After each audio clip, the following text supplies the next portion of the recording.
75 years ago today, parts of Kansas City were underwater and on fire. The flood of 1951 became one of the most destructive weather disasters in the city's history.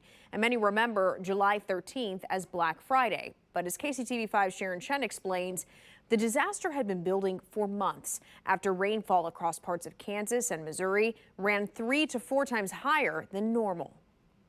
All that water poured into the Kansas River, also known as the Kaw. The river pushed to the top of the levees, then over them. Floodwater rushed into Argentine, Armourdale, and the West Bottoms. And then the disaster got even worse. Large oil and gas tanks broke loose, floating through the floodwater. When they ignited, massive fires burned out of control. Fire trucks couldn't even reach them, blocked by several feet of water. It took more than 3 days, more than 400 firefighters to put the fires out. At the same time, the city's main water pumping station at Turkey Creek failed. That left much of Kansas City without clean water.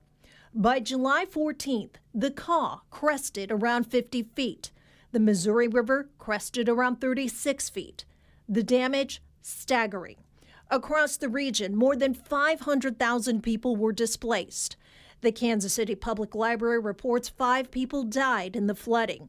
In the stockyards, more than 5,000 head of livestock drowned. And the financial loss topped $800 million then, more than $10 billion in today's money. Our special thanks to Bob Micah for sharing these images from home video from that time. The flood, as you can imagine, changed how Kansas City protects itself. In the years that followed, modern levees, flood walls, dams, and reservoirs were built across the region.